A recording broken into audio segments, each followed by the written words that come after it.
Welcome to the TuMeke podcast. I'm your host, Matt Jeffs. We have with us today Chuck Letchworth and Robert Lisson of On-Site Therapy LLC, and they've got a trick up their sleeves. We're going to talk about how compression wear is changing workplace safety. Most people think compression sleeves as something on athletes, but Chuck and Robert have taken it to work. Their compression wear is helping workers fight fatigue, reduce strain, and stay on the job. In this episode, in this talk, we dig into their journey with hands-on therapy to game-changing intervention and innovation. And plus, we'll throw in a few wild stories from the trenches of injury protection along the way. So let's go back and forth, guys, since we have two of you here. And let's start with Chuck. Chuck, you've got a trick up your sleeve, so to speak, with compression wear. What was the aha moment for you? What made you realize this could help more than just athletes? Thank you, Matt, for having us. My therapy career started in 1997, and our approach was to focus on whenever we had sprains, strains, musculoskeletal disorders. We always tried to improve the blood flow, try to control the swelling, and if we could affect pain, certainly by all means. As time progressed, we saw the evolution of athletes using it for proprioception. They were able to improve their throwing ability, catching, and receiving.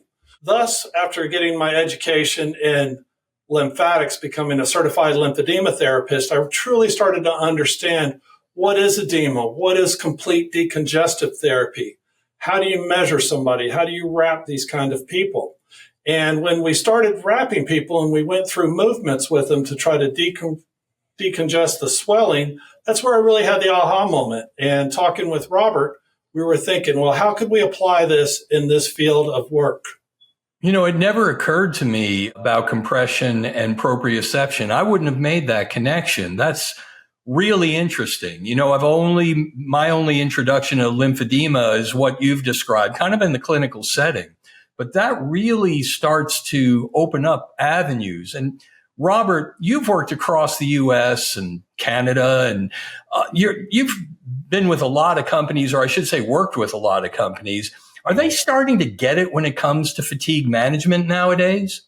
I think companies everywhere are getting the need to be productive, to having the most productive, healthiest workforce possible.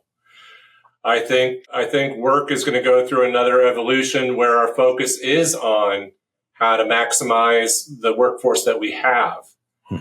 And letting people go home at the end of the day, being unsure if they can go back the next day because they're not used to standing for long durations. Yeah. Or their hands are sore and they wake up at night with their hands cramping. Yeah. We need to offer solutions for fatigue management. And I think employers across both Canada and the United States are prime to look at improving their workforce. That's fascinating. You know, Chuck, just for the record, Robert and I are not strangers for touring the Southland on a traveling minstrel show. In other words, processing plants. He and I have done some tours together. And so we're going to get into some war stories here in a little bit. Let's be careful with that, man. Exactly. That which we can share. But speaking of war stories, so to speak, Chuck, you started in the U.S. Marine Corps, Semper Fi. What's a lesson from that experience that influences you in injury protection to this day? Certainly. My MOS, basically my job duty, I was a tanker. In a tanker, we consisted of 4 people within the tank. You had the tank commander, which is similar to a plant manager. Then you've got the gunner, which is similar to the safety manager. And then we have the nurse, which is similar to like our loader. And then, of course, the driver is the worker. And the more symbiotic everybody can work, the better outcome we're going to have.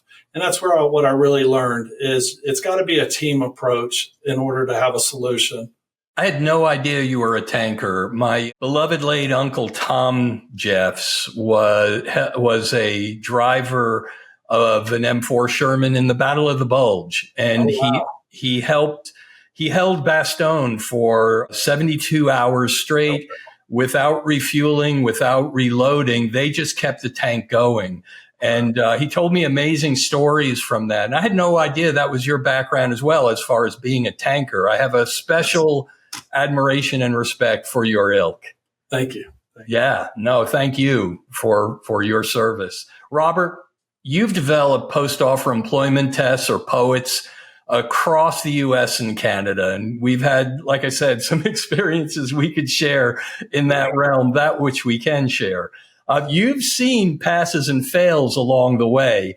If you don't mind, what might be some of the craziest or more ridiculous excuses someone has given you for a failing POET? Well, Matt, I must say that, developing post-offer employment tests for Fortune 100 companies and Fortune 500 companies across the United States helped me recognize the limitations that we have for really assessing someone's endurance. Mm-hmm. That was always a question that came up.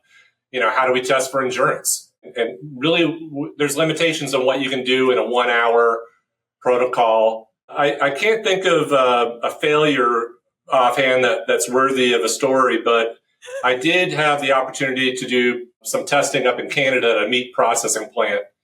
And a gentleman came in one wintry day into the clinic I was working in, and I opened the door and I looked up, and he was at least 7 foot. And he was a giant. And he took the standard JMAR and put the needle all the way around, and it bounced off the other side. And at that point, I said to him, "Who are you?" And he says, "Well, I'm a professional wrestler. and I just want to come home." So I told my parents about this story of meeting this giant.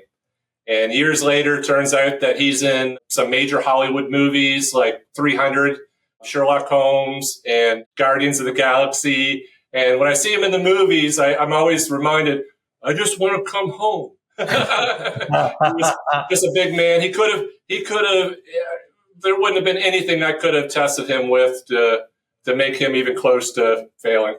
Failing the exam. Yeah, I probably shouldn't have asked for a failing score. The only one I recall, if you don't mind me adding, was our late colleague, beloved Vic Zuccarello, once told me about having failing scores. One person said they failed because they were drunk. Yeah.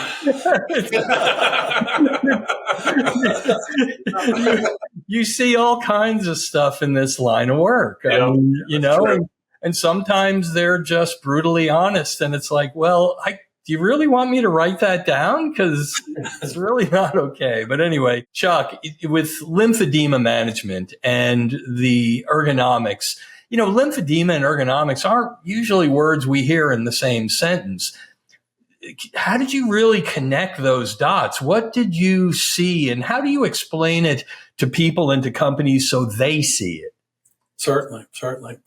Well, with ergonomics, we know that some of the job tests that they're going to do is try to eliminate barriers. By eliminating barriers, they're trying to make the job a little more safer. They're trying to reduce some of the strain that's going on the body parts. With that, we're trying to reduce fatigue in the same manner.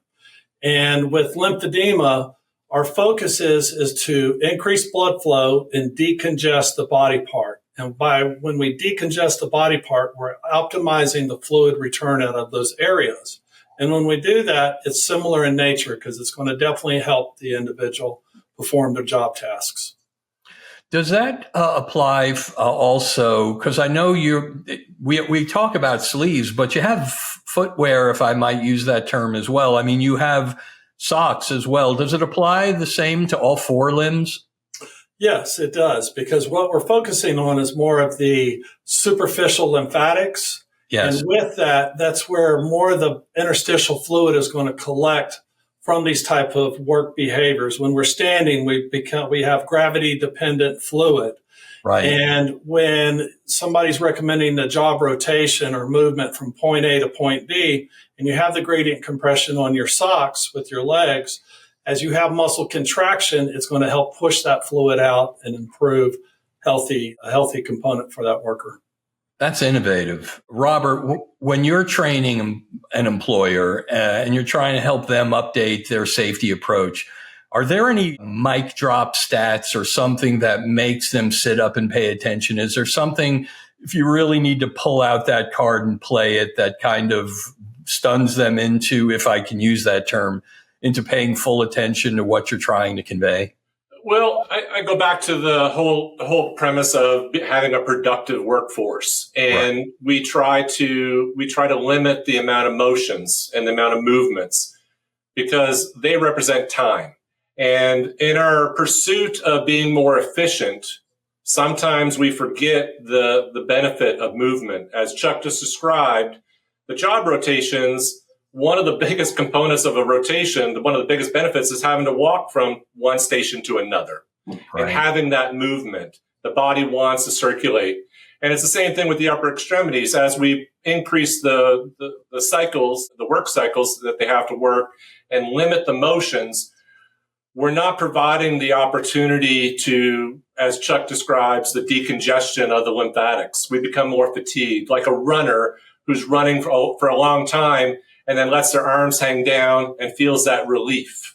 So the compression wear, it really does promote what the body is designed to do and amplify what the body is meant to do in terms of improving the circulation and maintaining that good homeostasis. One of the things I heard in your answer is a little bit of your background in time motion studies and MODAPs. For a beginner who maybe has never heard those terms before, can you give a rudimentary explanation of that? Just rudimentary, just so Sure. people understand what you mean by when you talk about some of these movement patterns and things like Sure. that. I think we're in exciting times, Matt. And what was exciting for me was to learn that in the early 1900s, there was a husband and wife, the Gilbreths, that had light bulbs on their fingers. And they did motion analysis in the early 1900s. And so the MODAPS is a second generation time standard that we train workers to do, that can do better physical demands analyses than I could ever do, because they're trained on the alphanumeric system of motion analysis. Mm-hmm. And it's when they say history repeats itself, look at industrial time standards, look at what's being done today. I think there's a lot of room for us to advance it, and that's exciting. And then when Chuck and I looked at the issues in the workplace and the need for fatigue management solutions, this really sort of honed in our clinical eye in terms of looking at the physical demands. You're absolutely right. You know, we think about history repeating itself, or as I think Mark Twain is often quoted as saying, history doesn't repeat itself, but it sure does rhyme. And that is when you mention the time motion standards and the Gilbreths. Did I pronounce that correct? Yes. Yeah. Yes. And it reminds me of getting cornered by the plant manager when I was the on-site therapist and ergonomist at a big, dirty, dangerous paper mill about 40 minutes from here. And the plant manager comes in one day and he asked me to explain what I did, like we're doing right now. And after I did, he nodded and smiled and he said, "That's really great. Isn't that just the Hawthorne technique or the Hawthorne effect?" And never hearing that term before, I nodded and smiled till I got him out of my office. And then I dashed to the computer and looked it up and realized, oh, this was something from like back in the early first half of the 20th century where they played with lights. Yeah. And when they turned them up, they were like, hey, people are more productive. And then somebody got the right idea of saying, what happens if you turn them down? They turned them down and everybody got more productive. And that's when they realized, okay, it's not the lighting, it's the fact that we're paying attention. Yes. Yep. And people, you know, so it's interesting when we start to get into the organizational ergonomics, but I digress. You know, Chuck, I want to stay on compression sleeves. Are they more than just a trend? I mean, what's the science behind how they work in fatigue management? I know you touched on it, but there's some rock hard science out there, isn't there? Certainly. The difference of just regular compression and gradient compression. Ours is a type of gradient compression, meaning it has to be fitted to the worker. And being fitted to the worker, we actually have 5 different sizes and 2 different styles. And what happens is when the sleeve is positioned over the arm. It's called a myogenic response. The arterial lumen opens up and you'll get twofold increase of blood flow. Wow. So when we're having a more blood flow as a therapist, you know that's going to help be beneficial. But then what will we do, how to get it back out? And then that's where the gradient compression comes in. And as they have a muscle contraction against the gradient compression, it's actually going to push the venous return and lymphatic return back. And that's going to help with the homeostasis, as Robert mentioned earlier. So it's actually, I don't want to use this term, but I'll use it anyway. It's kind of juicing the system, so to speak. It's getting the system to work even better than it might normally.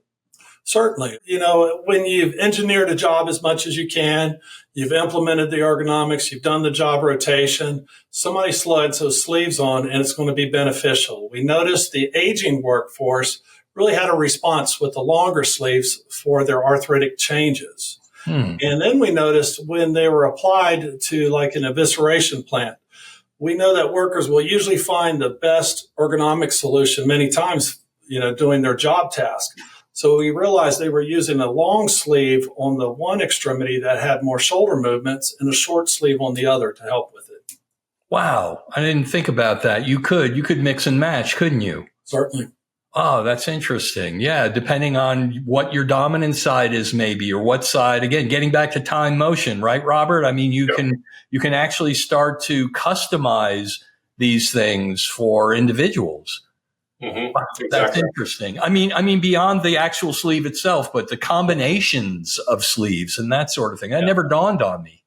Robert, I know you've worked as an expert witness. I've done a little bit in injury cases, and without naming any names, I just love to ask you some of these war stories. I'm sorry. What's one of the more jaw-dropping cases you've seen? Again, without naming any names, are there any, expert injury cases that you've served as a expert witness that stands out in your mind? Well, first of all, I really do enjoy anytime I'm asked to provide expert testimony. It's quite an honor when you're asked to do that and provide your opinion. Having worked in both Canada and the United States in different systems, that's been really interesting as well. And to your question, a jaw-dropping case, probably, I was talking to Chuck about this earlier, where I did an evaluation with an injured person, and just walking out afterwards with all the attorneys, and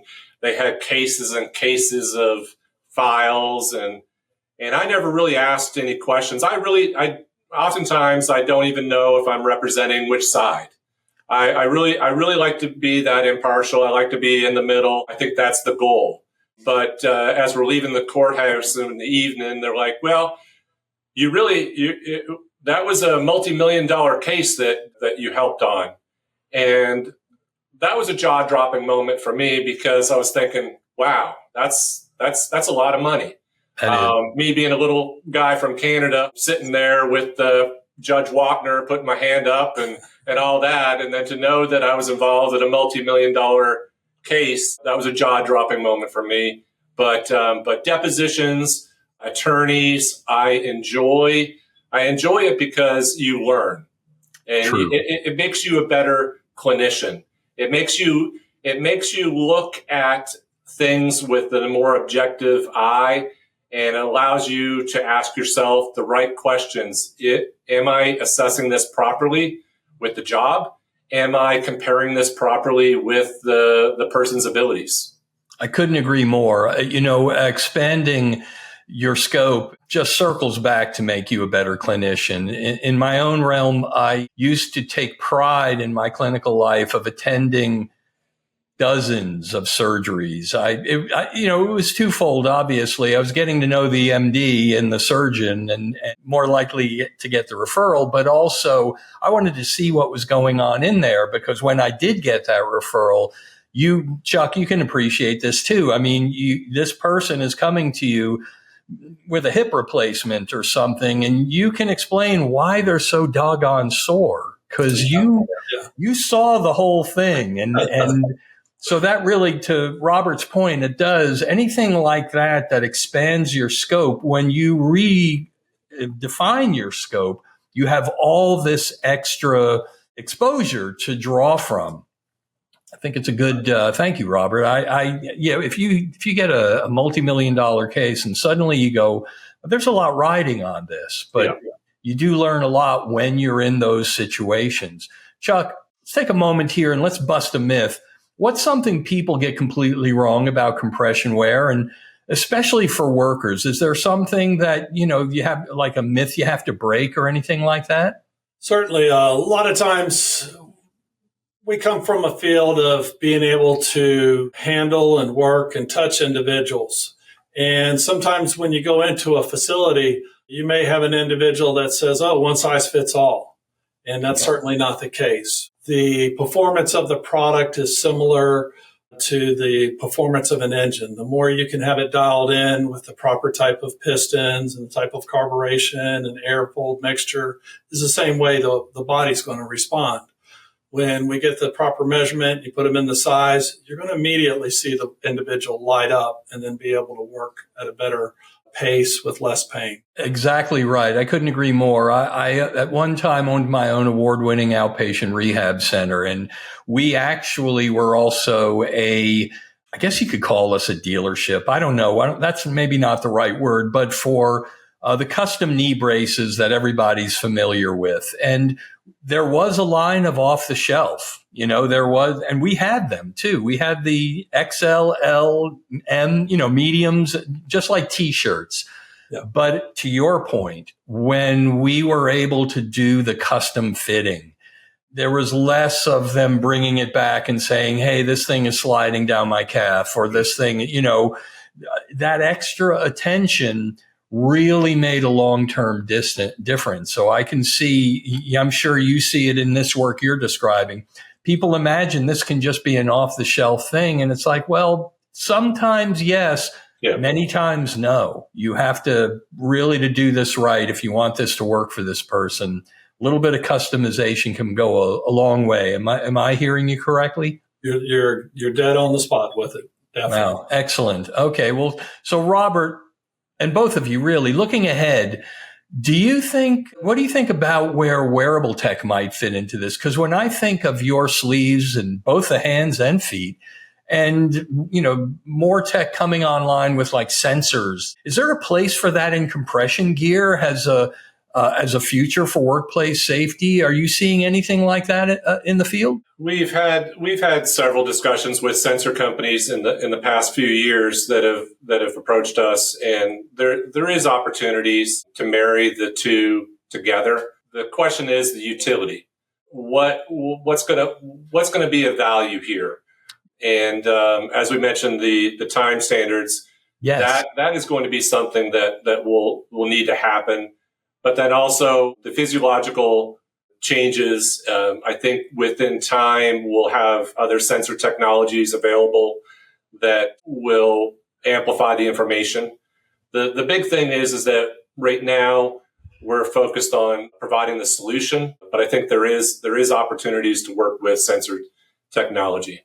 Well, it's a standalone product. There's no doubt about it. But I could see, when you start to get into time motion and that sort of thing, it's ready made for that. And who knows, feet as well. I mean, it's wide open for where that might go. So, gentlemen, I find this stuff fascinating. And again, whenever you can get a chance to bring a new wrinkle to this work, maybe wrinkle's not the right word, but you know what I mean, your approach that we all see athletes running around with sleeves on and that sort of thing, and football and basketball and all kinds of sports. But when somebody like Chuck has that aha moment and goes, wait a minute, we throw around that term industrial athlete, don't we? We have for decades. Why aren't we looking at the application there? That's when exciting things happen, because we're blending different worlds together and seeing new combinations. I guess what we call emergent properties. We see things emerge that prior to that didn't exist. So in a wrap up here, if people want to learn more about you, your product, your work, or your take on things, give us some idea where the best place is to reach you. One area you could certainly find our website and look at our contact information there. We'd love to get on the phone and expand and communicate what kind of application may be beneficial for them. And we could branch off of that. Excellent. And you reach out to either one of you, or does the website kind of just that one spot to find everything? And what is that website again? OnSiteTherapy.com. There's a story behind that. We have compression wear, but on-site therapy. And again, we all have background with that as well. Maybe we could circle back and we could just do some riffs on on-site therapy, because I know we've all got some stories to tell. That'll be a good one, man. we all laugh knowingly. Anyway, we'll leave it there. And gentlemen, thank you so much for appearing on the TuMeke podcast. If you want to learn more from Chuck or from Robert and on-site therapy, do look them up, and do stay tuned for more interesting talks from the world of ergonomics here on TuMeke podcast. See you next time, everybody. Thank you, Thank you, Matt.